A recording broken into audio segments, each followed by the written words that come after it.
Assalamualaikum warahmatullahi wabarakatuh. Saya Agus Purwanto, staf pengajar Departemen Fisika, Fakultas Sains dan Analitika Data, Institut Teknologi 10 November Surabaya. Sebentar lagi akan diwawancarai oleh wartawan cilik, siswa Sekolah Dasar Muhammadiyah 4 Surabaya, perihal ke guru besaran yang baru saja SK-nya turun dari Jakarta. Demikian. Assalamualaikum warahmatullahi wabarakatuh. Waalaikumsalam warahmatullahi wabarakatuh. Perkenalkan, kami Wajah dari SD Muhammadiyah 4 Pucang, Surabaya. Kami minta waktunya sebentar ya Pak untuk wawancara. Oke. Perkenalkan, nama saya Aurel. Dan nama saya Arel. Arel. Ya. Oh, kakak beradik kok Arel. Sama namanya nih. Ya. Bagaimana perasaan Bapak dikukuhkan sebagai profesor atau guru besar IPS?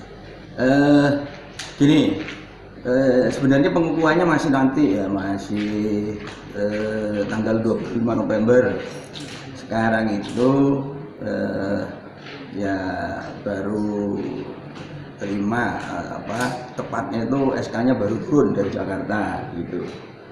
Jadi kalau pengukuhannya itu baru nanti 25 November, masih 1 bulan lagi. Ya tentu senang ya, karena satu urusan itu sudah selesai. Itu. Bapak dikukuhkan sebagai guru dalam bidang apa ya Pak? Dalam bidang fisika teori. Bingung nanti cari. Ayo. Fisika itu apa sih Pak?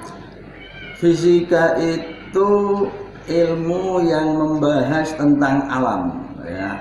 Gitu. Jadi dulu kalau kita merujuk sejarah ya, Eropa begitu, kebangkitan Eropa, nah maka ilmu yang pertama kali dikembangkan itu fisika. Fisika sukses menjelaskan, misalkan ya, ini saya punya HP saya mau jatuhkan ya. Saya punya buah lancep saya jatuhkan. Nah itu kan ketika dilempar kan kita tahu kecepatannya berapa ya, dilempar ke arah mana. Nah, maka kemudian nanti begitu nyampe di tanah itu pada jarak berapa, kapan. Nah itu kita tahu. Nah ilmunya itu adalah fisika. Nah jadi dulu di Eropa ya, ketika belum ilmu-ilmu yang lain dikembangkan, nah, fisika dulu dikembangkan. Fisika sukses, nah, maka semua ilmu itu kemudian dikembangkan berdasarkan metodologi yang dikembangkan oleh fisika. Karena itu fisika kemudian disebut sebagai ratunya ilmu, the queen of science, begitu ya. Itu fisika ya. Menurut cerita, pelajaran fisika itu paling banyak ditakuti oleh siswa. Oh iya. Iya, karena fisika itu kan matematiknya ya. Jadi yang supaya paham fisika itu matematiknya kan harus bagus dulu ya. Jadi belajar matematik dulu gitu ya, supaya fisikanya nanti juga jadi lebih mudah begitu ya. Jadi setelah belajar matematik itu kemudian apa arti dari matematik itu ya. Nah, dibayangkan itu rumusnya yang kelihatan ruwet-ruwet gitu ya, abstrak-abstrak itu kemudian kan harus dibayangkan bendanya itu kayak apa. Nah itu yang bikin siswa-siswa itu pusing ya. Makanya kemudian ngeri gitu ya. Ya. Nah, tipsnya supaya murid tidak takut dengan pelajaran fisika bagaimana Pak? Nah, jadi begini. Ya pertama memang gurunya itu harus fun ya. Gurunya itu harus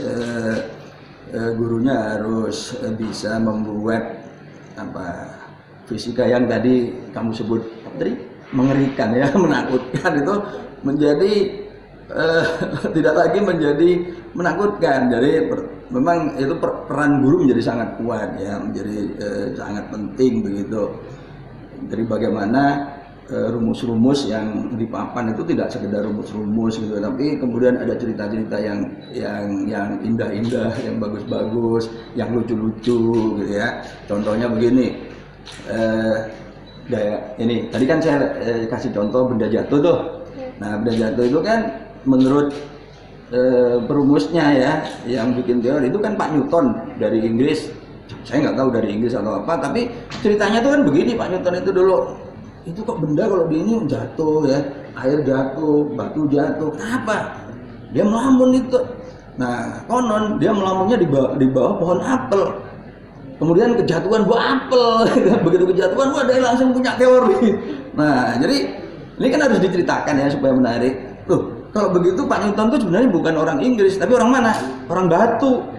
Ya, karena buah apel di mana banyaknya? Batu. Di Batu kan. Nah, gitu. Jadi yang begitu-begitu itu harus diceritakan oleh Pak Guru supaya fisika menjadi apa? Menarik tadi kan. Ada ceritanya tuh, wah rumus begini, wah keriting semua kalau diceritakan rumusnya toh kan. Jadi begitu ceritanya ya, caranya begitu. Nah, Menurut Bapak bagaimana pengajaran ilmu fisika di sekolah-sekolah Indonesia? ya jadi kalau pengajaran fisika ya, pertama memang tadi ya seperti yang saya sebutkan, fisika itu kan rumus-rumus toh gitu ya. Nah ini kemudian sudah saya sebutkan tadi bergantung pada kualitas guru ya, makanya guru ini harus selalu diupdate ya. Jadi yang terpenting itu sebenarnya bukan pada perombakan kurikulum ya. Saya kan termasuk orang yang tidak terlalu berminat untuk membicarakan kurikulum, tapi saya lebih berminat membicarakan bagaimana guru-guru itu ditingkatkan ya, di training, diberi metode-metode, kemudian alat-alat simulasi, sehingga kemudian bisa menjelaskan materi fisika yang tadi mengerikan itu menjadi lebih fun begitu loh ya. Nah, jadi seperti itu. Nah, karena kita tahu bahwa Indonesia itu amat luas ya. Jadi problemnya di situ, kualitas guru ini menjadi problem serius. Jadi sebenarnya bukan pada kurikulum yang seringkali diotak-atik, bongkar pasang, sementara kualitas gurunya kurang mendapat perhatian. Jadi mestinya justru gurunya yang harus sering di-upgrade gitu ya. Nah, begitu. Pak, kan sarana pendidikan di Indonesia kan masih belum merata. Ya. Menurut Bapak apa langkah-langkah yang harus dilakukan oleh PJJ agar bisa dilaksanakan oleh siswa dari kalangan bawah hingga atas? Apa tadi? PJJ? Iya. Sebentar, apa itu? Pembelajaran jarak jauh. Oh, jarak jauh ya. Iya. Nah, iya, jadi begini ya, kalau pengajaran jarak jauh itu kalau kita melihat kasus sekarang kita memang nggak bisa ya. Sekarang ini bukan ini kan pengajaran jarak jauh yang sekarang ini kan kita terpaksa karena COVID ya. Karena COVID itu jadi ya terpaksa kita lakukan seperti itu. Tapi kalau nanti situasinya normal, ya idealnya memang tetap kita laksanakan tidak lagi jarak jauh, gitu ya. Sebaik apapun jarak jauh itu ya lebih banyak kekurangannya lah ya daripada kita berinteraksi langsung. Gitu. Nah, tapi kalau sekarang ini karena kondisinya darurat dengan adanya COVID ya. Seperti yang kita rasakan ya, kita kan banyak nih informasi tentang orang tua yang pada stres. Bukan hanya anaknya yang stres ya, orang tuanya juga stres karena orang tuanya harus mendampingi dan seringkali juga nggak terlalu paham dengan teknologi yang digunakan ya, dengan alat-alat yang dibutuhkan untuk pengajaran jarak jauh. Itu. Jadi memang ada ketidakmerataan di kita itu, dan itu menjadi sesuatu yang sangat serius gitu. Makanya di daerah-daerah kan banyak guru yang akhirnya keliling ya, karena fasilitas itu kan tidak lagi-lagi tidak merata, sehingga banyak guru-guru yang terpaksa turun ya, turun ke siswa-siswa gitu ya. Nah kalau memang ini mau dipaksakan ya, selain yang sudah diberi kuota ya, kan itu juga masalah yang lainnya. Ya tentu perangkat-perangkat, bagaimana perangkat-perangkat yang relatif murah itu kemudian bisa dimiliki gitu ya oleh siswa-siswa, atau kalau enggak ya di daerah-daerah tertentu itu ada tempat ngumpul ya, di daerah-daerah tertentu sudah ada itu, sehingga kemudian siswa-siswa berkumpul di situ. Tapi lagi-lagi ini kalau COVID kan nggak boleh banyak-banyak ngumpul kan, nah, itu problem ya. Tapi ini memang yang terakhir ini masalah darurat ya. Gitu. Menurut Bapak, bagaimana pelaksanaan PJJ yang telah berjalan sejauh ini? Saya nggak terlalu mengamati ya yang pengajaran jarak jauh, tapi memang saya menjalani itu sebagai guru itu berat, ya, berat itu, karena dalam hal ini saya sebagai guru yang saya itu dosen ITS begitu, yang memang mengajarnya harus full matematik gitu. Jadi lagi-lagi di sini para gurunya itu harus di training sedemikian rupa itu. Ya, karena ngajar online kan nggak sama dengan ngajar yang biasa. Biasa kan langsung di kelas bercerita, nulis di papan ya. Tapi kalau online daring ya, itu kan gurunya harus melek teknologi itu. Ya. Nah itu sendiri sudah masalah. Gimana gurunya harus menyiapkan materinya itu kan masalah.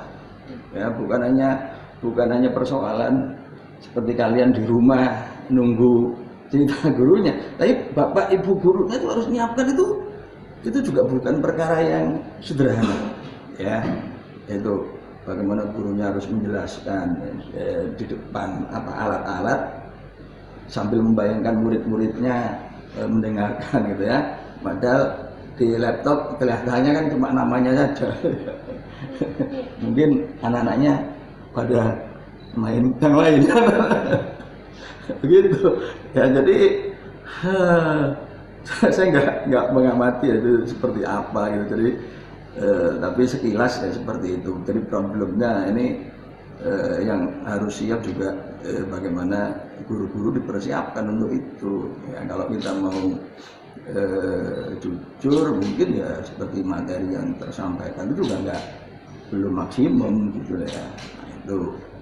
Tapi ini kan harus benar-benar jujur ya, bukan seperti dulu ketika kasus UN ya, kita kan selalu mengatakan tidak ada masalah, tapi nyatanya di lapangan kan banyak masalah ya, seperti yang itu di satu sekolah nilainya persis sama. Nah persis sama itu kan pasti terjadi contek menyontek, nggak mungkin ya satu sekolah nilainya sama tinggi semua, itu nggak mungkin. Nah, gitu loh ya. Nah sepanjang kita mau jujur ya memang masih banyak masalah gitu ya. Nah begitu ya.